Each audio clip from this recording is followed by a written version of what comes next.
Hello welcome friends, मेरा नाम है अभिषेक शर्मा। मैं हूं आपका ऑनलाइन ट्यूटर। पिछले दिनों मैंने एक्सेल जॉब ट्रेनिंग से रिलेटेड एक वीडियो बनाया था, जिसका जो कॉन्सेप्ट था वो था डाटा एंट्री और ऑफिस वर्क से रिलेटेड जॉब ट्रेनिंग। और ये जो वीडियो थी, अगर उसकी बात की जाए तो वीडियो काफ़ी बड़ी बन गई थी। ये मतलब 1.5 से 2 घंटे के बीच में वीडियो थी और मुझे ऐसा लग नहीं रहा था कि आप लोग इतना पसंद करेंगे। और मैंने आज ही हाल ही में वीडियो के व्यू देखे मैंने, तो वीडियो पे लगभग 2 लाख व्यू हैं। और सभी लोगों ने मतलब 1 से 1.5 घंटे की वीडियो इतनी ज़्यादा पसंद की, मुझे मतलब बड़ा ताजुब हो रहा था। और साथ ही साथ मैंने उसमें देखा कि बहुत सारे लोगों ने मतलब बहुत अच्छे अच्छे कमेंट कर रखे थे कि सर आपने बहुत अच्छी वीडियो बनाई है। और हमें बहुत अच्छा लगा कि आपने मतलब जो ट्रेनिंग की वीडियो है उसमें जो जॉब से रिलेटेड जो मेन फॉर्मूले या कॉन्सेप्ट होते हैं वो आपने समझाए। और कुछ लोगों की उसमें रिक्वायरमेंट ये थी कि सर आप इसका पार्ट 2 भी बनाइए। तो मैंने पहले तो 1-2 ही कमेंट आ रहे थे, तो मैंने सोचा चलिए बना देंगे, कोई दिक्कत नहीं है। एक दो लोगों की रिक्वायरमेंट है। बाकी मैंने शॉर्ट फॉर्म में मतलब छोटे छोटे टॉपिक के ऊपर मैंने एक्सेल पे बहुत सारे वीडियो डाल रखे हैं, तो मैंने सोचा उन्हें मिल जाएगी अगर एक दो टॉपिक हैं। लेकिन उसमें क्या हो गया कि उसमें कम से कम भी आप मानिए कि मतलब 50 से भी ज़्यादा लोगों ने मतलब ये कमेंट किया। आप देख भी सकते हैं उस वीडियो में जाके कि सर इसका पार्ट 2 बनाइए, सर इसका पार्ट 2 बनाइए। तो मैंने सोचा कि क्यों ना पार्ट 2 बना दिया जाए, नहीं तो आप लोग भी कहेंगे कि हम लोग सर से फरमाइश करते हैं लेकिन सर मतलब सुनते नहीं हैं और सर वीडियो नहीं बनाते हैं। जो मैंने पार्ट फर्स्ट बनाया था एक्सेल जॉब ट्रेनिंग का जो मतलब टॉपिक था, तो उसमें कुछ कॉन्सेप्ट इस प्रकार थे, जैसे sum, average, max, min, count, sum if, count if, V lookup, H lookup, filter, pivot table, chart, print and page setup, conditional formatting, basic menu and commands. इसके ऊपर मैंने वीडियो बना दिया है। यदि आप लोगों को आता है तो अच्छी बात है, और जो लोगों ने वीडियो नहीं देखा है और देखना चाहते हैं और सीखना चाहते हैं, तो इस वीडियो के नीचे डिस्क्रिप्शन बॉक्स में मैं फर्स्ट पार्ट का लिंक डाल दूंगा। और साथ ही साथ जो आज मैं सेकंड वीडियो बना रहा हूँ, ये सेकंड पार्ट बना रहा हूँ, इसका भी जो प्रैक्टिस फाइल होगी, इस पे जो मैं जो डेटा वर्क करूँगा उसकी जो प्रैक्टिस फाइल होगी वो भी आप डाउनलोड कर सकते हैं, उसका भी मैं लिंक डाल दूंगा। साथ ही साथ मैं आप लोगों को पहले से ही बता देना चाहता हूँ कि जब मैं कमांड ये सिखा रहूँगा तो ये सीरीज में नहीं होगा। सीरीज का मतलब आगे पीछे होगा, कहीं कहीं से मैं कमांड उठाऊंगा। तो अगर आपको जैसे paste, cut, copy, format, printer, फिर ऐसे आपको clipboard, font, alignment series wise अगर एक्सेल सीखना है, तो मैंने उसकी भी मैंने वीडियो बना के अपलोड कर दिया है। उसका नाम है एक्सेल क्रैश कोर्स। यानी कि अगर आप मतलब ऑनलाइन यूट्यूब ओपन करें और यूट्यूब पे आप डालिए एक्सेल क्रैश कोर्स, तो मेरी वीडियो आएगी। और मुझे नहीं लगता कि और लोगों ने क्रैश कोर्स बनाया होगा, क्योंकि इसकी वीडियो काफ़ी लार्ज हो जाती है तो लोग देखना पसंद नहीं करते। हालांकि उस पर भी मेरे व्यू अच्छे आए हैं। तो आज ज़्यादा समय ना गवाते हुए स्टार्ट करते हैं आज का टॉपिक। और आज का टॉपिक है, कॉन्सेप्ट है जो वो है अपर, लोअर, प्रॉपर, ट्रिम, अलाइनमेंट, ये कैसे यूज करें। एक एक कमांड को मैं आपको समझाने की कोशिश करूंगा शॉर्ट वे में, जल्दी जल्दी, बेसिक कॉन्सेप्ट के तौर पे, क्योंकि एडवांस अगर इसका हम समझाएंगे तो डेटा काफ़ी बड़ा बनाना पड़ेगा और आप लोग बोर हो जाएंगे वीडियो देखते देखते। तो अपर केस कैसे यूज करें, मैं इसके लिए मैंने नया पेज, न्यू पेज पे क्लिक करा और मैंने क्रिएट पे क्लिक कर दिया। क्रिएट पे क्लिक करने के बाद यहाँ पे एक ब्लैंक शीट आ गया है। अब यहाँ पे जो फॉर्मूला है वो है अपर, लोअर, प्रॉपर, ट्रिम। तो हम पहले इन्हें कॉन्सेप्ट को क्लियर करते हैं। मैंने यहाँ पे पहले तो इसका साइज इंक्रीज कर लेता हूँ, नहीं तो आप कहेंगे कि सर दिखाई नहीं दे रहा है। यहाँ पे मैं लिख लेता हूँ टेक्स्ट, और यहाँ पे मैं लिख लेता हूँ अपर फॉर्मूला। अब टेक्स्ट और अपर फॉर्मूला मैंने ऐसे लिख लिया, UPPER होती है, सॉरी। और मैंने इसे सिलेक्शन करके मैंने इस पर कलर कर दिया, हेडिंग बना लिया, और उसके बाद मैं यहाँ पे नेम लिखता हूँ 1 2 3 4 5 6 7 8 9 10 11 तक। तो मैंने यहाँ सिलेक्शन करा, बॉर्डर डाल दिया। अब यहाँ पे मैंने नाम लिखा, सपोर्टेड मैंने यहाँ लिखा राजकुमार, राजू पाल, रमेश सिंह,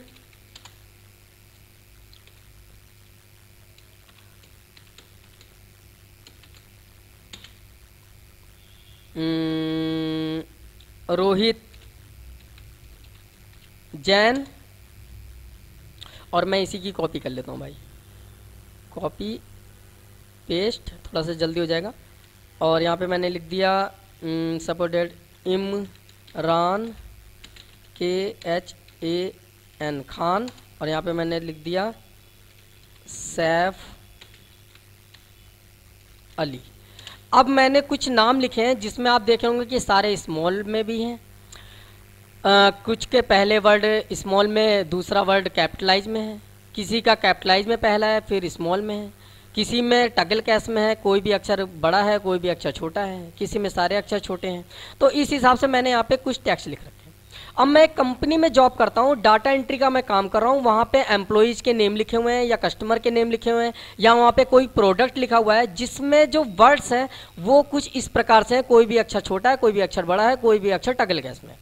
अब कंपनी में जब मैं जॉब कर रहा हूँ जहाँ पे उन्होंने कहा जी सारे अक्षर कैपिटलाइज में होने चाहिए, आप ऐसा लिखो। अगर मैं एक एक अक्षर को कैपिटलाइज में लिखूंगा, जैसे मैंने कैप्स लॉक ऑन करा, मैंने लिखा राज कुमार।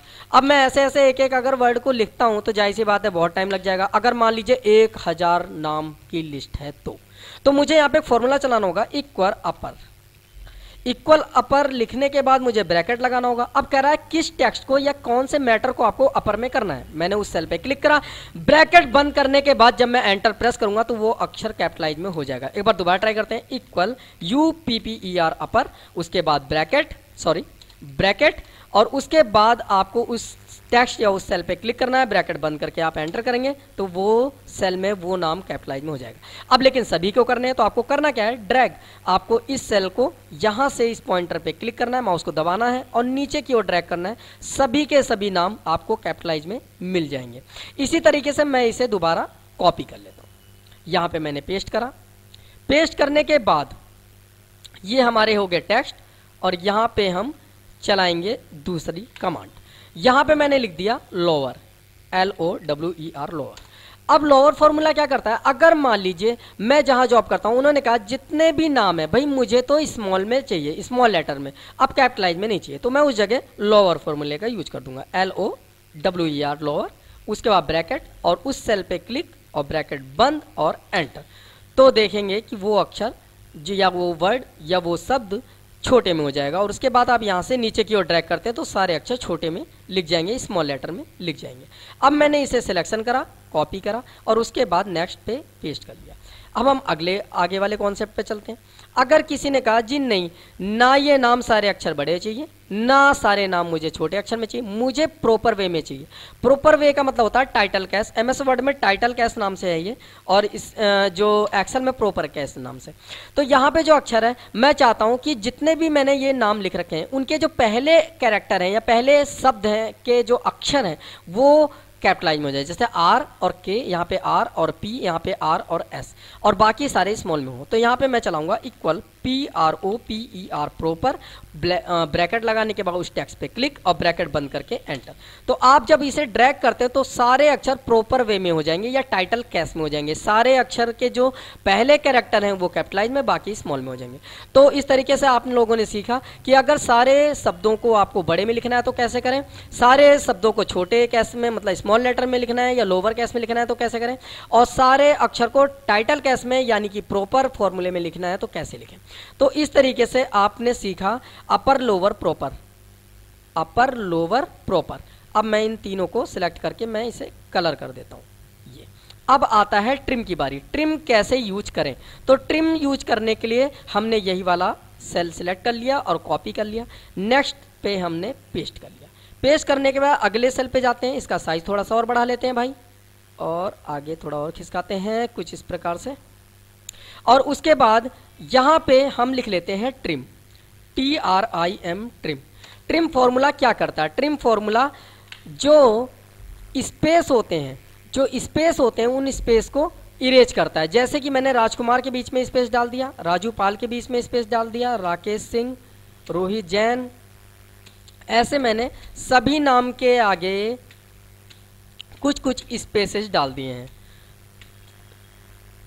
जो ठीक नहीं है। अब कोई शब्द ऐसे लिखे हैं जिनमें स्पेसेस की संख्या ज़्यादा है और हमें चाहिए वन टाइम स्पेस जो नॉर्मली रहता है सभी वर्ड के बीच में।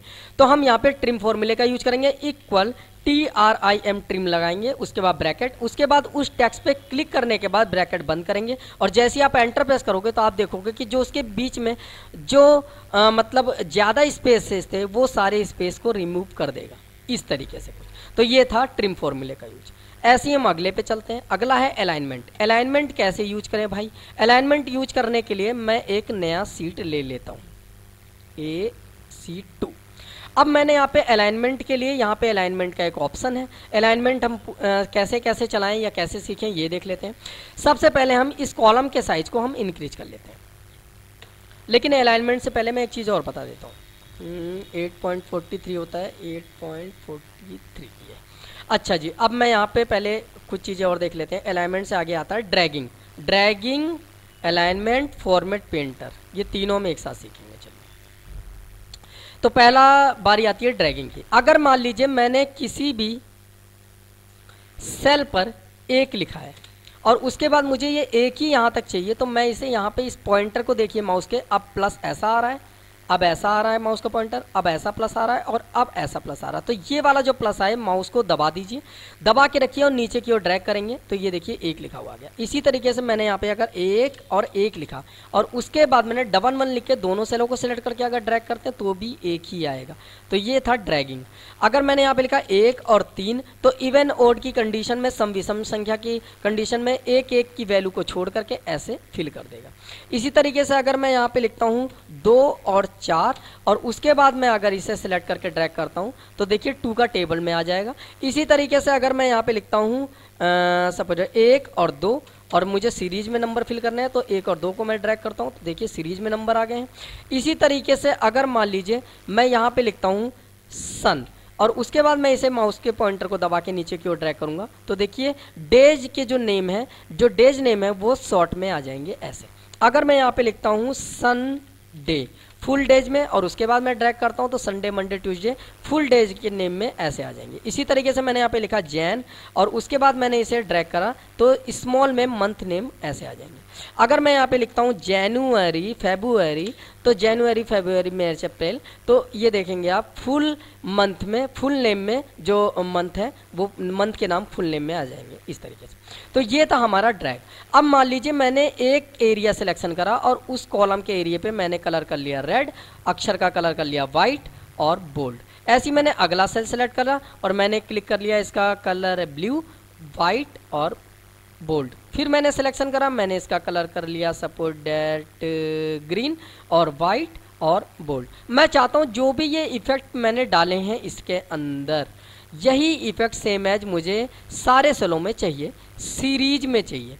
तो मैं क्या करूँगा, इस एरिया का मैं सिलेक्शन करूँगा। सिलेक्शन करने के बाद फॉर्मेट पेंटर पे क्लिक करेंगे और हम इसे ड्रैग कर लेंगे जो जिसमें कलर फॉर्मेटिंग नहीं थी। तो जब आप इसे पहले ये एरिया को ऐसे सिलेक्शन करके जब आप ड्रैग करेंगे तो सभी में वो चीज़ फिल हो जाएगी। देखिए दोबारा मैंने एरिया सिलेक्शन करा, उसके बाद फॉर्मेट पेंटर पे क्लिक करा और माउस को दबा करके मैं ऐसे पूरा ड्रैग करूँगा। तो दोबारा देखते हैं एक बार, सिलेक्शन, फॉर्मेट पेंटर, माउस को यहाँ पे दबाया और पूरा एरिया मैंने सेलेक्ट कर लिया। तो ये देखिए आप पूरे में कलर आ गया सीरीज में। तो ये था फॉर्मेट पेंटर का यूज। अगर मैं किसी भी एक कलर को सिलेक्ट करके उसका कलर ऐसे चेंज कर लेता हूँ, जैसे मैंने ये कलर कर लिया इसका ऐसा, अब मैं चाहता हूँ ये वाला कलर सब पे आ जाए, फिर ये तीनों को सिलेक्शन करो और फॉर्मेट पेंटर पे क्लिक करो और एरिया ऐसे सिलेक्शन कर लो तो सब पे कलर वही वाला फिल हो जाएगा। मैं चाहता हूँ इसका जो कलर है वो नॉर्मल हो जाए, तो मैंने एक का कलर नॉर्मल करने के लिए नो फिल करा, फिर यहाँ पे अक्षर को कर दिया मैंने ऑटोमेटिक।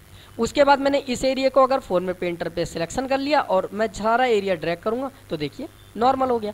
फिर मैंने कलर सिलेक्शन कर लिया, सपोज डैट मैंने इसका कलर कर लिया ब्लू, ऐसे स्काई ब्लू कर दिया प्योर मैंने, और ये मैंने कलर फिर इसका सिलेक्शन करा, फिर इसका कलर करते हैं, सपोज डैट इसका कलर कर दिया रेड, वाइट, फिर इसका कलर सिलेक्शन करते हैं और इसका कलर कर दिया मैंने ग्रीन और वाइट। अब मैंने दोबारा सिलेक्शन करा तीनों को, फिर मैं फॉर्मेट पेंटर से ड्रैग करता हूँ तो देखेंगे सब पे वही इफेक्ट आ जाएगा। ये देखिए, तो ये था आपका ड्रैगिंग और कलर फॉर्मेटिंग। अब हम सीखते हैं अलाइनमेंट। अलाइनमेंट में क्या है, मैंने सबसे पहले कॉलम का एरिया बड़ा कर लिया और यहाँ पे मैं साइज भी इंक्रीज कर लेता हूँ कुछ इस तरीके से। मैंने यहाँ पे लिखा संडे और उसके बाद मैंने इस संडे को मैंने ड्रैग कर लिया ऐसे।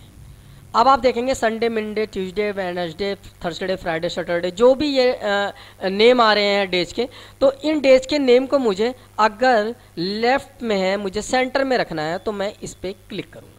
अगर मुझे यही अलाइनमेंट इसे राइट करना है तो इस पर क्लिक करूँगा अलाइनमेंट राइट पे। तो ये अलाइनमेंट लेफ्ट है, सेंटर है, राइट है, लेफ्ट है, सेंटर है, राइट है, लेफ्ट है। लेकिन या तो लेफ्ट रहेगा या सेंटर रहेगा या राइट रहेगा। मुझे अगर थोड़ा बहुत खिसकाना है तो मैं इंक्रीज इंडेंट पे क्लिक करूंगा, ये थोड़ा थोड़ा थोड़ा थोड़ा थोड़ा थोड़ा करके खिसकेगा। अगर मुझे वापस करना है तो मैं ये डिक्रीज इंडेंट पे क्लिक करके इससे बैक कर सकता हूं। तो जो वर्ड के बीच में स्पेस है वो टैब के अकॉर्डिंग चलेगा।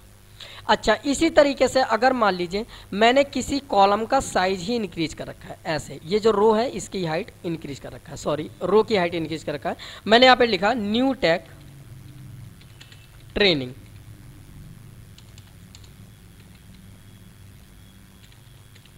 न्यूटेक ट्रेनिंग लिखने के बाद मुझे ये ऊपर चाहिए, तो ये देखिए अपर आ गया। मुझे ये बीच में मतलब मिडल में चाहिए तो मिडल अलाइनमेंट, मुझे नीचे चाहिए तो बॉटम अलाइनमेंट, मतलब upper middle bottom, upper middle bottom. अगर मुझे इसे मिडल में चाहिए लेकिन यहाँ सेंटर पॉइंट पे, तो मैं इस वाले सेंटर पॉइंट पे क्लिक करूंगा, तो मिडल और सेंटर पॉइंट ये है इसका। इसी तरीके से ये काम करता है रो पे और ये काम करता है कॉलम्स पे। समझ में आ गया होगा। अब हम इसके अगले वाले ऑप्शन पे बढ़ते हैं। मैंने यहाँ पे लिख लिया सपोज डैट, मैंने यहाँ पे लिख लिया इमरान और मैंने यहाँ पे सिलेक्शन कर लिया, कंट्रोल आर कंट्रोल डी दबाया। अब आप देख रहे होंगे कि इमरान इमरान इमरान ऐसे लिखे हुए बहुत जगह आ गए हैं। अगर मैं इसे अलाइनमेंट पे जाके एंगल काउंटर क्लॉक वाइज पे क्लिक करता हूँ तो देखिए यहाँ पे एंगल भी दिखाया गया है हर चीज़ का कि इस टाइप में ये जो फॉर्मेट है वो चेंज हो जाएगा। जैसे मैं इस फॉर्मेट पे क्लिक करता हूँ तो देखिए इमरान ऐसे लिखा हुआ गया।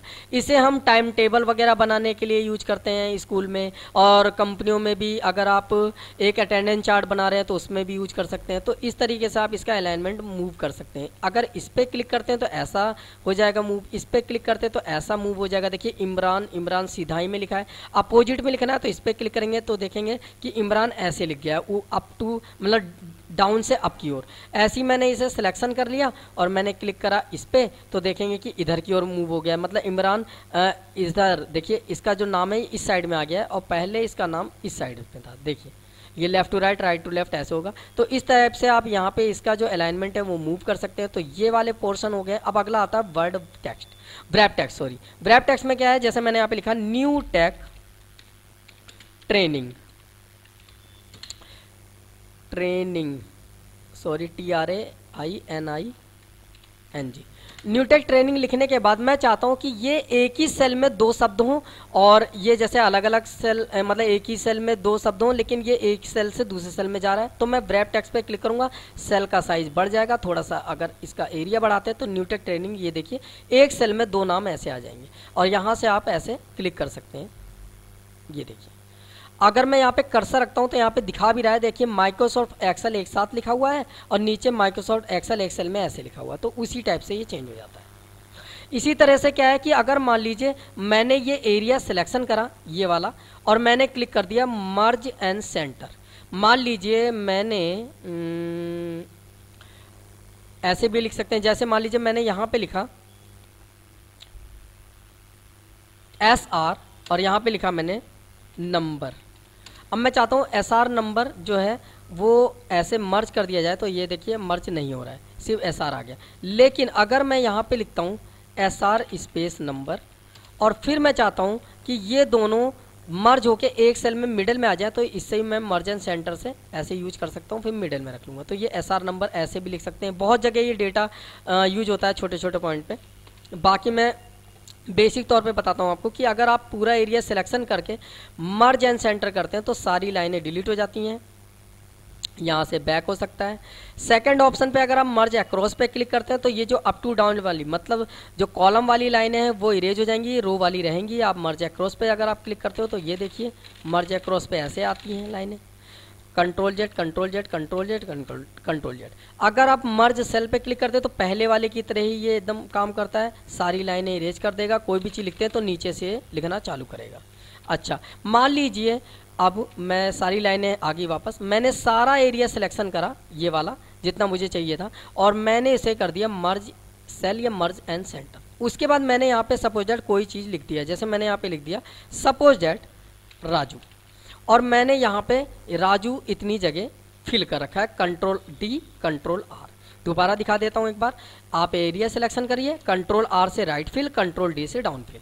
अब मैं चाहता हूँ कि ये डेटा डिलीट नहीं होना चाहिए, जो ये वाला डेटा है ये डिलीट नहीं होना चाहिए, लेकिन जो ये वाला है सेल, इसकी लाइनें वापस आनी चाहिए, इसे हम कहते हैं ग्रिड लाइन। तो ग्रिड लाइन वापस आनी चाहिए। अगर मैं यहाँ से बैक करता हूँ तो देखेंगे कि डेटा डिलीट हो जाएगा और उसके बाद ग्रिड लाइन आएगी। मैं इसे फॉरवर्ड करता हूँ तो क्या होगा कि डेटा आ गया लेकिन ग्रिड लाइन चली गई। लेकिन मैं यहीं का यहीं अगर लाइनें वापस लाना चाहता हूँ तो मुझे करना होगा अनमर्ज सेल। इस पर क्लिक करते ही ग्रिड लाइन आपकी वापस वहीं की वहीं आ जाएगी। तो ये था हमारा फॉर्मेट पेंटर था। अब अगला आता है नंबर फॉर्मेटिंग कैसे यूज करते हैं। नंबर फॉर्मेटिंग को यूज करने के लिए अगला ऑप्शन पे चलते हैं भाई।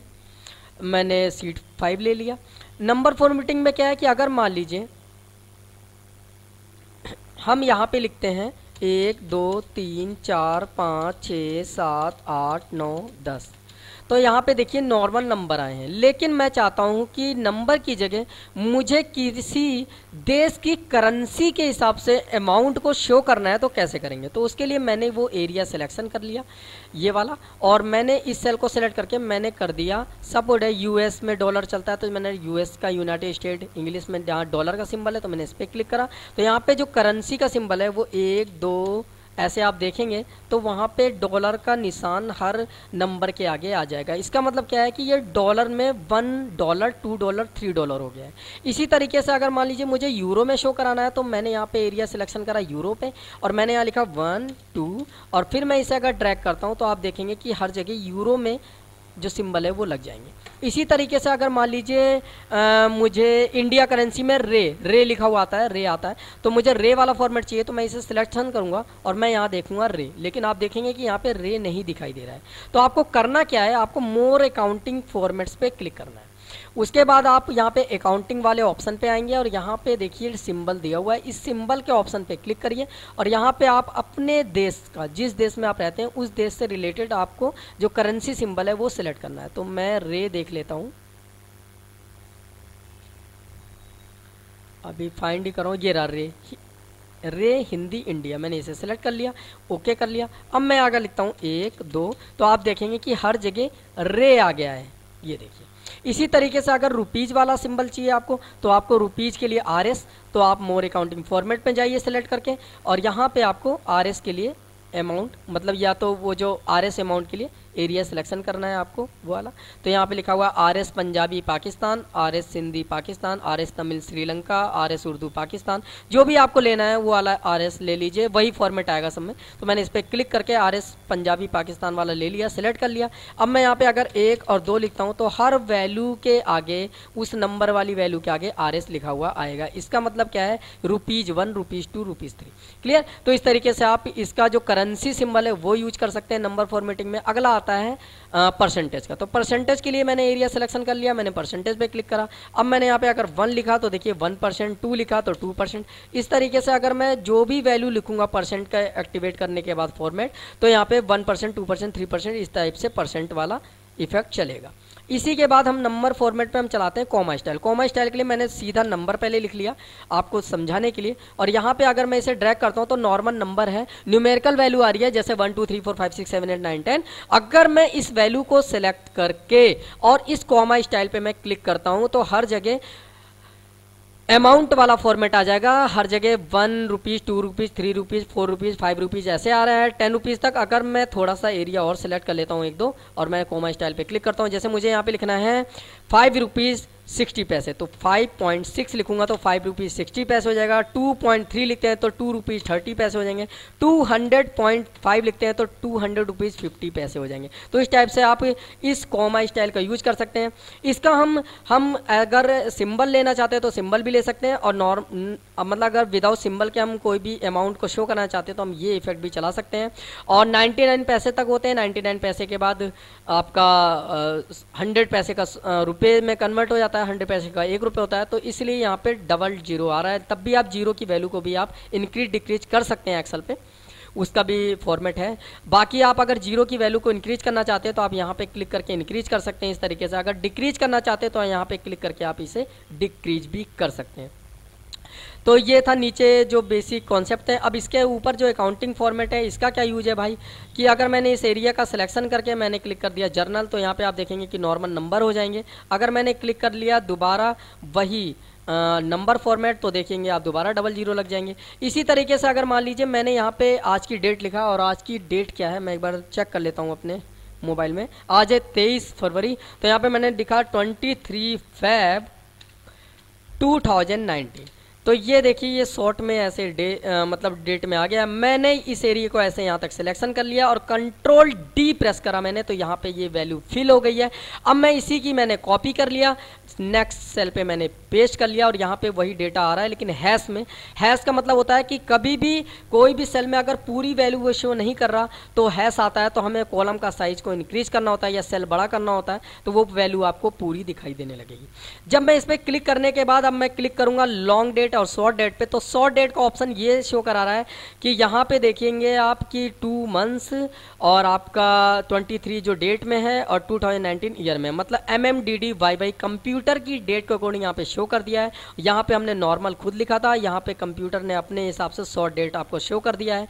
कॉपी करते हैं, नेक्स्ट जगह हम अगर पेस्ट करते हैं तो यहाँ पे दोबारा हैश आ रहा है। मैंने इसका साइज बढ़ा लिया और उसके बाद मैंने इस एरिया को सिलेक्शन करके अगर मैं लॉन्ग डेट के ऑप्शन पे क्लिक करता हूँ तो दोबारा हैश आ रहा है। इसका अभी भी साइज इसका छोटा है, दोबारा बढ़ा लेते हैं। अब यहाँ पे आ रहा है शनिवार फरवरी 23 2019, मतलब 23 फरवरी 2019 को शनिवार है और आज का दिन आ रहा है। मैं यहाँ पे 2-3 जगह कंट्रोल डी दबा के यही वाला एरिया ले लेता हूँ और मैंने इसे इरेज कर दिया। अब मैं यहाँ पे एक काम की चीज़ बताता हूँ। मान लीजिए आपने ये वाला फॉर्मेट चला रखा है, तो आप यहाँ पे अगर कोई भी डेट डालते हो तो उसका दिन आपको ऑटोमेटिक मिल जाएगा। जैसे कि मैंने यहाँ पे डाला 15 अगस्त 1947, जब हमारा भारत आज़ाद हुआ था। तो जब आप इस पर क्लिक करोगे, पाकिस्तान में आई थी 14 अगस्त 1947 से, वो एक दिन पहले आज़ादी मनाते हैं। तो 15 अगस्त 1947 मैंने डाला। जैसे ही मैंने एंटर प्रेस करा तो फ्राइडे के दिन हमारा देश आज़ाद हुआ था। ऐसे इसी तरीके से मैंने यहाँ पे डाला 26 जनवरी 1947 और एंटर करेंगे तो यहाँ पे देखिए 26 जनवरी 1947 को संडे था। इसी तरह से मैं अगर डेट ऑफ बर्थ डालता हूँ, सपोज दैट मैंने यहाँ पे डाला 29 सितंबर 1987, तो एंटर जब करेंगे तो 29 सितंबर 1987 को कौन सा दिन था वो निकल के आ जाएगा, ट्यूसडे था। इस तरीके से आप जो भी डेट डालते हैं उसके अकॉर्डिंग आपको दिन भी मिल जाता है यहाँ पे लॉन्ग डेट इफेक्ट से। इसी तरीके से यहाँ पे कुछ और फॉर्मेट भी हैं। परसेंटेज मैं आपको बता ही दिया है। टाइम आप एक बार चला के देख लीजिएगा, नहीं चलता तो मैं उसके ऊपर भी वीडियो बना दूंगा। फ्रैक्शन यूज करके दिखा देता हूँ। जैसे मान लीजिए अगर मैं यहाँ पे लिखता हूँ 1/4, तो देखिए 4 जनवरी हो गया। मैं अगर लिखता हूँ इसे डिलीट करता हूँ,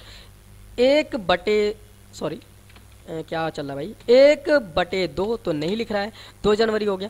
तो हम इस एरिया का सिलेक्शन करके अगर हम फ्रैक्शन पे क्लिक कर देते हैं तो फ्रैक्शन का क्या यूज होता है कि अगर मैं यहाँ पे लिखता हूँ 1/2, तो देखिए लिख गया। मैंने लिखा 1/3, तो लिख गया। मैं लिखता हूँ 1/4, तो लिख गया। मैं लिखता हूँ 2/5, तो लिख गया। तो इस तरीके से आप फ्रैक्शन का यूज कर सकते हैं। आप कोई भी चीज़ अगर आप बटे में लिखना चाहते हैं, मतलब 2/5, 1/2, तो उस हिसाब से आप यहाँ पे मतलब टाइप कर सकते हैं फ्रैक्शन फॉर्मूले से। तो ये था हमारा नंबर फॉर्मेटिंग। अगला आता है क्लियर फॉर्मेटिंग। क्लियर फॉर्मेटिंग कैसे चलाएं? क्लियर फॉर्मेटिंग चलाने के लिए मैं एक नई शीट ले लेता हूं और यहां पे मैं क्लियर फॉर्मेटिंग यूज करता हूं। जैसे कि मैंने यहां पे इसका साइज पहले सेल का बड़ा कर लेते हैं।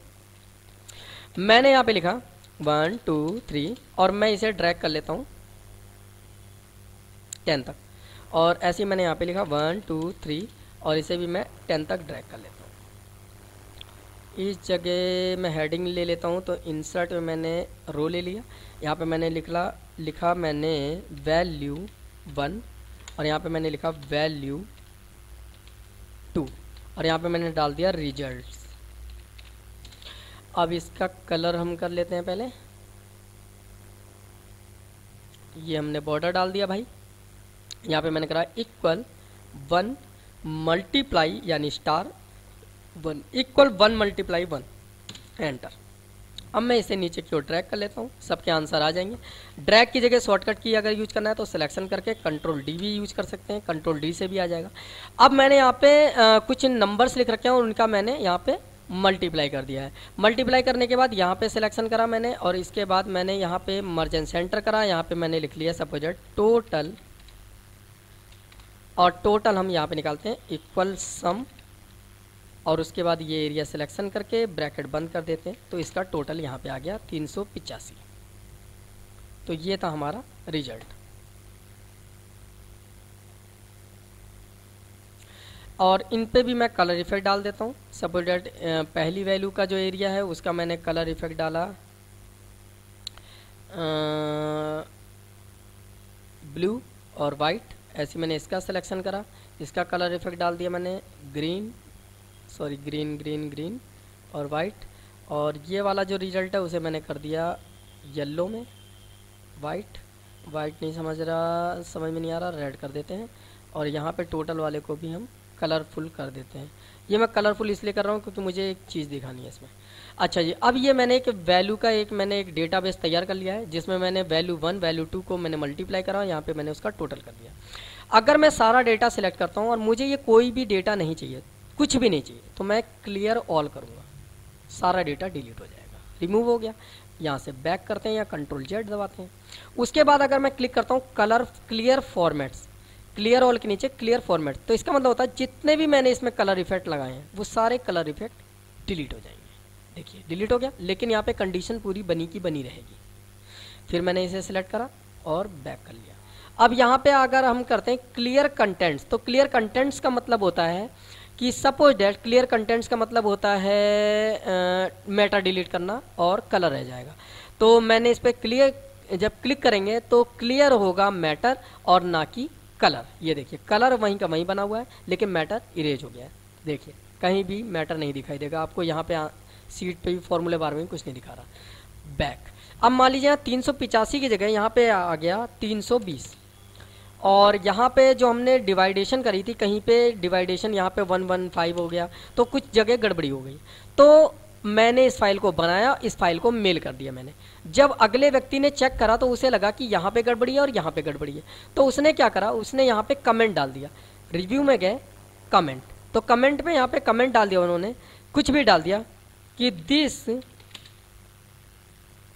Result is not valid. ऐसी मैंने यहाँ पे क्लिक करा और यहाँ पे भी मैंने कमेंट कर दिया। यहाँ पे मैंने डाल दिया please check your sum value because it is not right. उन्होंने ये मान लीजिए कमेंट में डाल के मुझे मेल दोबारा भेज दिया। मैंने मेल चेक करा, अच्छा यहाँ पे मेरी एक गलती है और यहाँ पे एक गलती है। तो ये कमेंट शो करता है। कमेंट में आप किसी भी चीज़ को शो कराने के लिए, कोई भी आपने गलती कर दिया या कहीं करेक्शन करना है तो आप उस चीज़ पे कमेंट कर सकते हो, उस डेटा को इरेज ना करके, और उस चीज़ पे आप पॉइंट करके दिखा सकते हो कि इस जगह आपने गलतियाँ करी हैं। अच्छा, अब मान लीजिए मैंने चेक करा, मुझे लगा हाँ जी गलत है, तो मैं यहाँ पे ये जो कमेंट है अगर मैं प्रीवियस करता हूँ तो देखिए प्रीवियस वाला कमेंट सेलेक्ट हो गया, नेक्स्ट करूँगा तो नीचे वाला कमेंट सेलेक्ट होगा, तो नेक्स्ट प्रीवियस ये काम करता है। जिस सेल पे कर्सर रहेगा वहीं पे आप और भी चीज़ टाइप कर सकते हो, जैसे मैंने यहाँ पे अभी टाइप करके दिखाया आपको ये वाली चीज़ें। अच्छा जी, उसके बाद अगर मान लीजिए मुझे ये वाला जो कमेंट है वो हाइड करना है तो मैं हाइड कर सकता हूँ, शो कर सकता हूँ। इस वाले कमेंट को सिर्फ हाइड करना है तो इससे मैं हाइड और शो कर सकता हूँ। सभी को हाइड करने हैं तो सभी को यहाँ से हाइड कर सकता हूँ, सभी को शो करने हैं तो सभी को शो कर सकता हूँ।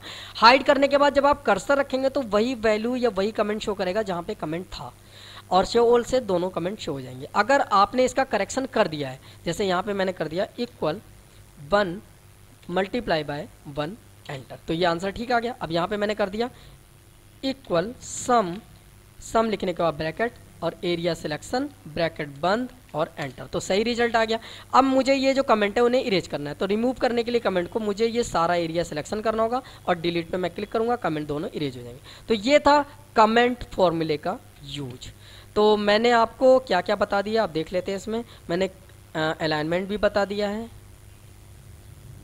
होम पे जाके इसका भी कलर करते हैं येलो, और मैंने साथ में आपको कमेंट भी बता दिया। कमेंट है कहाँ भाई, कमेंट नहीं दिया हुआ, चलिए कोई नहीं, मैंने एडवांस में आपको बता दिया। अब अगला आता है प्रोटेक्ट सीट। प्रोटेक्ट सीट की बात करते हैं। प्रोटेक्ट सीट में क्या होता है कि जैसे मान लीजिए ये कोई भी जो भी डेटा मैंने क्रिएट कर रखे हैं, जैसे मान लीजिए मैंने यहाँ क्रिएट कर, तो मैं यहाँ पे कोई भी चीज़ लिख सकता हूँ कहीं भी कुछ भी, लेकिन मैं चाहता हूँ कि जो भी ये डेटा क्रिएट है इसके बाद इस सीट पर कोई भी कुछ भी लिख ना पाए, तो उस जगह हम फॉर्मेट पर जाते हैं, प्रोटेक्ट सीट पर जाते हैं। प्रोटेक्ट सीट पे जब आप क्लिक करोगे तो यहाँ पे पासवर्ड डालने का एक ऑप्शन आएगा। पासवर्ड आपने डाल दिया, जैसे मैंने डाल दिया सपोज 1 2 3, दोबारा ओके करेंगे, री एंटर पासवर्ड मांगेगा, वही पासवर्ड आपको दोबारा डालना है 1 2 3 जैसे मोबाइल में डालते हैं, और ओके करने के बाद आप इस सीट पे कहीं भी कुछ भी लिख नहीं सकते, जो लिखा हुआ उसमें भी चेंज नहीं कर सकते और न्यू सेल पे नहीं लिख सकते। अगर आपको अनप्रोटेक्ट करना है तो अनप्रोटेक्ट पे जाना होगा आपको। गलत पासवर्ड डालते हैं तो अनप्रोटेक्ट नहीं होगा, आप कुछ भी नहीं लिख पाएंगे, ये देखिए। लेकिन जब आप सही पासवर्ड डालते हैं यहाँ पे तो आप लिख सकते हैं इस तरीके से। क्लियर? अच्छा, दूसरी चीज़ अगली कौन सी आती है वो देखते हैं। अगला आता है प्रोटेक्ट सीट के नीचे प्रोटेक्ट वर्कबुक। प्रोटेक्ट वर्कबुक भी एक बहुत अच्छी कमांड है। प्रोटेक्ट वर्कबुक में क्या होता है कि हम अपनी सीट को बिना ओपन ही नहीं कर सकते बिना पासवर्ड के, मतलब जब तक आप पासवर्ड को नहीं डालेंगे आपकी सीट आप भी नहीं ओपन कर सकते, कोई भी ओपन नहीं कर सकता। उस जगह उसके लिए हमें करना क्या होगा, हमें सबसे पहले फाइल को सेव करना होगा। सेव करने के लिए फाइल को यहाँ पे सेव का ऑप्शन यहाँ पे क्लिक कर सकते हैं। यहाँ पे देखकर यहाँ पे सेव ऑप्शन पे जब आप क्लिक करेंगे तो ये ऑप्शन आ जाएगा और आप यहाँ पे फाइल का नाम डाल के सेव कर सकते हैं। दूसरा तरीका है आप इस ऑफिस बटन पे क्लिक करिए और सेव के ऑप्शन पे क्लिक करिए, तो भी ऑप्शन पे सेव करने का एक फॉर्मेट या डायलॉग बॉक्स आ जाएगा। उसके बाद आप सेव एज पे भी क्लिक कर सकते हैं, इससे भी डायलॉग बॉक्स आ जाएगा। कंट्रोल एस दबा सकते हैं तो भी डायलॉग बॉक्स आ जाएगा। अगर आप F12 दबाते हैं तो भी डायलॉग बॉक्स आ जाएगा। मतलब बहुत सारे सेव करने के ऑप्शन है। तो मैं यहाँ पे क्लिक करता हूँ और सेव के ऑप्शन पे जाके यहाँ सेव करता हूँ। तो मैंने यहाँ पे फाइल का नाम डालना है तो मैंने यहाँ पे डाल दिया माई डेटा रिपोर्ट, मैंने ये नाम डाल दिया। अब मैं इसे सेव कर लेता हूँ और यहाँ से मैं इसे कर देता हूँ क्लोज और इसे मैंने मिनिमाइज करा। अगर मुझे वो फाइल ओपन करना है तो मुझे एक्सेल ओपन करना होगा। एक्सेल ओपन करने के बाद मुझे यहाँ पे विंडो की पे क्लिक करना होगा। माई डेटा रिपोर्ट पे मैंने क्लिक करा और ओपन हो गया। कोई भी ऐसे ओपन कर सकता है, लेकिन मैं चाहता हूँ भाई पासवर्ड डालना हो तभी ओपन हो, कोई भी बिना पासवर्ड डाले नहीं ओपन कर पाए। तो मैं यहाँ पे ऑफिस बटन पे क्लिक करूँगा। ऑफिस बटन पे क्लिक करने के बाद यहाँ पे देखिए प्रिपेयर का एक ऑप्शन है, इस पर क्लिक करेंगे। यहाँ पे आ रहा है इनक्रिप्ट डॉक्यूमेंट। इनक्रिप्ट डॉक्यूमेंट पे हम जब क्लिक करेंगे इस इनक्रिप्ट डॉक्यूमेंट पे तो यहाँ पे पासवर्ड मांगेगा। पासवर्ड हम यहाँ पे डालते हैं 1 2 3, फिर ओके करते हैं, फिर दोबारा पासवर्ड मांगा और हमने डाला 1 2 3 1 2 3 और ओके कर दिया। उसके बाद आप इसे क्लोज करेंगे, सेव का ऑप्शन आ रहा है, आप इसे यस कर दीजिए। अब अगर आप अपनी फाइल यहाँ से ओपन करते हैं माई डेटा रिपोर्ट को तो आपको पासवर्ड डालना होगा। गलत पासवर्ड डाल के ओके करते हैं तो पासवर्ड एक्सेप्ट नहीं करेगा और फाइल ओपन नहीं होगी। अगर आप यहाँ पे सही पासवर्ड डालते हैं 1 2 3 और 1 2 3 डालने के बाद दोबारा डालते हैं 1 2 3 और जब ओके करते हैं तो ये फाइल ओपन हो जाएगी। तो इस तरह से आप इस फाइल का भी यूज कर सकते हैं। कल को आपको इसकी फाइल का जो पासवर्ड है रिमूव करना है तो आप दोबारा प्रिपेयर में जाइए, इनक्रिप्ट पे जाइए और यहाँ पे पासवर्ड आप 1 2 3 जो है डला हुआ है उसे ओके कर दीजिए। अब पासवर्ड हट चुका है, दोबारा आप इसे सेव करिए और दोबारा आप इसे ओपन करके देखिए। सॉरी पासवर्ड नहीं हटा, पासवर्ड हटाते हैं भाई। इनक्रिप्ट 1 2 3 नहीं, इनक्रिप्ट से मैं यहाँ से हटा ही देता हूँ, ब्लैंक कर देता हूँ ये। अब मैं दोबारा क्लोज, यस, अब दोबारा ओपन। सॉरी मुझे पासवर्ड ही नहीं रखना था, ये रहा। माइंड से थोड़ा सा स्लैप हो गया था। अच्छा ये माइंड से स्लिप हो जाने के कारण थोड़ी दिक्कत हुई। अच्छा अगला क्या फॉर्मेट है ये देखते हैं। गोल सिक, सिनेरियोस मैनेजर और डेटा टेबल। इसका ही मैं बेसिक आपको एक बेसिक तौर पे जानकारी देता हूँ, बाकी इसके ऊपर एक बहुत बड़ा डेटा बन सकता है। फिलहाल गोल सिक का यूज़ देख लीजिए। गोल सिक के यूज के लिए जैसे मान लीजिए मैंने यहाँ पे मैं एक बार मार्केट गया। मार्केट जाने के बाद मैंने वहाँ पे बहुत सारी चीज़ें परचेज करी।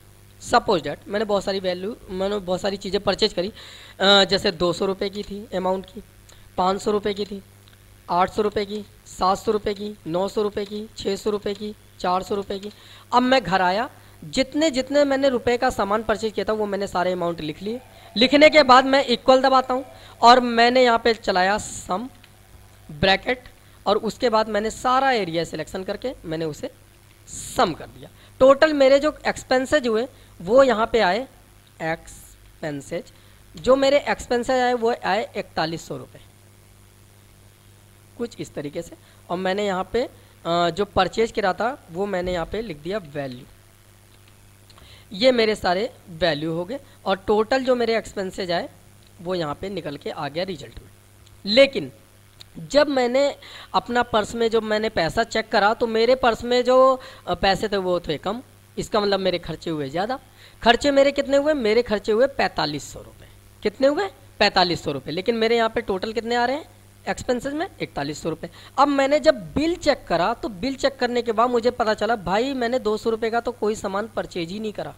तो मैंने यहाँ पे क्लिक किया और मैंने मैंने डेटा पे गया, व्हाट इफ एनालिसिस में गोल सीक, और मुझे जो वैल्यू चाहिए वो यहाँ पे मैं लिख दूंगा। जैसे मुझे चाहिए 4500, किस सेल में मुझे चेंज करना है उस पर मैंने क्लिक करा यहाँ पे, और 200 पे 200 वाली चीज़ पे 200 वाली चीज़ मैंने नहीं खरीदी थी, तो मैंने जब इस पर क्लिक करके ओके करा तो ऑटोमेटिक 200 की जगह ही वो वैल्यू आ जाएगी जितनी 4500 में कम थी, और यहाँ पे देखिए 600 हो गया। अगर मान लीजिए मैंने जब अपना सारा का सारा बिल जोड़ा तो जो मेरे जो खर्चे हुए थे वो हुए थे 5000। तो मैंने पहली बात तो टोटल पे आपको क्लिक करना होगा, जो खर्चे थे मेरे वो कितने थे? 5000। तो मैंने बीच वाले सेल में टू वैल्यू में मुझे जो वैल्यू चाहिए वो लिख दिया मैंने 5000, और मैंने चेक करा कि मैंने 500 रुपये का कोई सामान नहीं खरीदा, या 400 रुपये का चलिए मैंने कोई सामान नहीं खरीदा, तो 400 वाली वैल्यू में ही वो वैल्यू ऐड होगी जितने रुपए इसमें कम थे। इसी तरीके से मान लीजिए मेरे जो खर्चे हुए वो हुए 4800 रुपये, 4800। अब कितने रुपए के सामान में मुझे चेंज करने हैं? सपोज दैट मुझे 900 रुपये के सामान में चेंज करने हैं, तो 900 रुपये में उतनी वैल्यू कम भी हो जाएगी। तो ये गोल सीक का यूज है एक एग्जाम्पल के तौर पे। अच्छा, इससे अगला क्या था भाई वो भी देख लेते हैं। अगला था सिनेरियोस और डेटा टेबल। अच्छा, डेटा टेबल हम देखते हैं। मान लीजिए मैंने यहाँ पे डेटा टेबल मैं चलाने के लिए यहाँ पे जूम कर लेता हूँ, पहले थोड़ा एग्जाम्पल के तौर पे दिखा रहा हूँ, बाकी इसके ऊपर भी एक तरह से लोन डेटाबेस बन सकता है। फिलहाल मैं ऐसे ही बता रहा हूँ। 1 1। अब मैंने यहाँ पे 2 बार 1 1 लिखा और मैंने इक्वल 1 मल्टीप्लाई बाय 1 करके एंटर कर दिया, तो यहाँ पे आंसर आया 1। अब मैं इसके साथ जोड़ता हूँ वैल्यू 2 3 4 5 6 7 8 9 10, और ऐसे ही मैंने यहाँ पे जोड़ा 2 3 4 5 6 7 8 9 10। 10 से लेकर 10 तक का जो एरिया वो मैं सिलेक्ट कर लूँगा। सेलेक्ट करने के बाद मैं व्हाट इफ एनालिसिस में डेटा टेबल पे मैं क्लिक करूंगा। यहाँ पे कह रहा है एक रो इनपुट सेल और एक कॉलम इनपुट सेल, तो रो इनपुट सेल में ये वाला 1 सेलेक्ट करूंगा और इस पर क्लिक करके कॉलम इनपुट सेल में ये वाला 1 सेलेक्ट करूंगा और ओके करते ही टेबल हमारा तैयार हो जाएगा। अब आप देखेंगे कि 1 से लेकर 10 तक का टेबल आ गया है। अब एक तो हम 1 से लेकर 10 तक का टेबल हम अगर हम चाहते हैं तो हम देख सकते हैं। बाकी अगर आप किसी भी चीज़ का टेबल देखना चाहते हो, जैसे मुझे टेबल देखना है 1.2 का, मुझे टेबल देखना है 2.5 का, मुझे टेबल देखना है 3.8 का, मुझे टेबल देखना है 122 का, मुझे टेबल देखना है 355 का, मुझे टेबल देखना है 555 का, मुझे टेबल देखना है सपोज डेट 1000 का। तो मैं किसी भी का भी टेबल यहाँ पे ऊपर नंबर चेंज करके देख सकता हूँ। उसका मैं जो वैल्यू है वो मैं बढ़ते हुए देख सकता हूँ कि 1 गुना 2 गुना 3 गुना 4 गुना 5 गुना ऐसे भी। तो ये था व्हाट इफ एनालिसिस में डेटा टेबल का यूज। अगला आता है सिनेरियोस मैनेजर का। इसका भी मैं एक छोटा सा एग्जाम्पल देता हूँ। मान लीजिए एक दुकान है, जिस दुकान पर सेल लगी है उस दुकान पे सेल लगी हुई है, तो दुकान पे सेल ये लगी है कि कोई भी दुकान पे आता है व्यक्ति और वो 3000 रुपये का सामान खरीदता है तो उसे 3% का डिस्काउंट दिया जाएगा। मतलब 3000 का सामान खरीदता है तो 3% का डिस्काउंट दिया जाएगा। तो इक्वल 3000 पे क्लिक मल्टीप्लाई बाय 3% पे क्लिक और एंटर, तो आया कितना 90 रुपये का। यानी कि कोई भी व्यक्ति अगर उस शॉप पर जाकर 3000 का सामान खरीदता है तो उससे सीधे सीधे 90 रुपये का डिस्काउंट दे दिया जाएगा। तो आपका जो ये जो कर्सर है या ये माउस का जो पॉइंटर है, ये इससे आप 90 को या तो उस वैल्यू को सिलेक्ट कर लीजिए, डिस्काउंट वाली वैल्यू को, फिर आप जाइए सिनेरियोस मैनेजर पे। अब यहाँ पे मैंने ऐड पे क्लिक करा। अब क्या हुआ, वहाँ पे सुबह सुबह एक लड़का चला गया, लड़के का नाम था राजू। उसने कहा जी मुझे 3000 का सामान दे दो, मुझे तो डिस्काउंट चाहिए भाई, डिस्काउंट निकला हुआ है। तो उसने 3000 का सामान खरीदा। खरीदने के बाद अब वो कहा जी मुझे तो भैया 3% का डिस्काउंट नहीं चाहिए, मुझे तो ज़्यादा का डिस्काउंट दोगे तो मैं लूँगा, नहीं तो लो सामान वापस। अब इस चीज़ पर वो बार्गेनिंग करना चालू कर दिया। अब भैया जब चालू कर दिया बार्गेनिंग करना, वो कह रहा था भाई सामान वापस कर दूंगा मैं 3000 का, अगर 3% ही डिस्काउंट दोगे तो मैं नहीं लूँगा, मुझे तो ज़्यादा डिस्काउंट चाहिए 3000 पे। तो उन्होंने कहा चलो एक काम करो, अंदर जो लोग थे जॉब करने वाले, उन्होंने कहा एक काम करो, सुबह सुबह का टाइम है, एक काम करो इसे ज़्यादा डिस्काउंट दे दो। तो उन्होंने उसे ज़्यादा डिस्काउंट दे दिया। तो मैंने चेंजिंग सेल पे इस सेल को 3% पे क्लिक कर दिया सिलेक्ट करके और ओके कर दिया। ओके करने के बाद उसे कहा एक काम करो, चलो आप 5% का डिस्काउंट ले जाओ, लेकिन किसी को बताना नहीं। अब वो जाता भाई अपने पूरे जितने भी वो अपने जगह रहता था गांव में या घर में, तो अपने अड़ोसी पड़ोसी हर जगह वो बात फैला देता, भाई वहाँ पे तो 3000 का सामान खरीदने पे 3% का डिस्काउंट चल रहा है, मैंने तो ज़्यादा डिस्काउंट लाया हूँ मैं बार्गेनिंग करके। अब उसकी बात सुन के भाई दूसरे लोग भी आ जाते हैं। अब दूसरे लोग आ जाते हैं तो उसके बाद आ गया सैम नाम का लड़का, उसने कहा जी मुझे भी ज़्यादा डिस्काउंट चाहिए, तो 3% तो सिलेक्ट है। अब वही बार्गेनिंग करता है, उसे दे देते हैं 7% का डिस्काउंट। ऐसे ही ऐसे मान लीजिए एक लड़का और जाता है लास्ट में, उसका नाम रहता है इमरान। वो भी कहता है लगता है भाई मुझे भी डिस्काउंट के लिए बार्गेनिंग करनी पड़ेगी। जैसे ही वो कैश काउंटर पे जाता है तो उसका जो दोस्त था वो कैश काउंटर पे वहीं पे जॉब करता था उसी शॉप में, अब वो कैश काउंटर पे बैठा रहता है। उसे कुछ भी कहना नहीं पड़ता, उसका दोस्त उसे अपने थ्रू एडिशनल मतलब डिस्काउंट दिला देता है 15% का, सॉरी 15% का। अब ओके कर दिया मैंने। अब ये वो लोग हैं जो इस शॉप में इस डिस्काउंट से ज़्यादा डिस्काउंट लेके गए हैं। जब मैं समरी पे जाके ओके का बटन दबाऊंगा तो करंट वैल्यू में दिखा रहा है कि सभी के लिए 3% का डिस्काउंट था, जिसमें 90 रुपये का छूट था। लेकिन राजू ने 5% का डिस्काउंट लिया जिसे 150 रुपये की छूट मिली। सैम ने 7% का डिस्काउंट लिया जिसे 210 रुपये की छूट मिली। इमरान ने 15% का डिस्काउंट लिया जिसे 450 रुपये की छूट मिली। तो इस तरीके से आप सिनेरियोस मैनेजर का यूज कर सकते हो। ये मैंने एक बेसिक तरीका बताया है और इसका एक एडवांस तरीका भी होता है।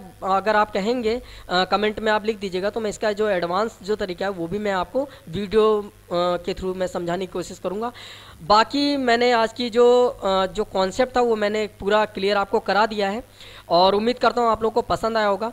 बाकी उन लोगों का भी शुक्रिया जो सेकंड पार्ट के लिए मुझसे कह रहे थे, और कुछ लोगों ने जो कुछ मेरे व्यूवर्स हैं वो लोग कहते हैं सर हमारा आप अपने वीडियो में नाम भी ले लिया करिए। तो मैंने उन लोगों के नाम जो मुझे मिल सके हैं कमेंट के थ्रू वो मैं ले लेता हूँ, जिन्होंने सेकंड पार्ट के लिए रिक्वायर्ड मतलब कहा था, उन्हें रिक्वायरमेंट थी सेकंड पार्ट की।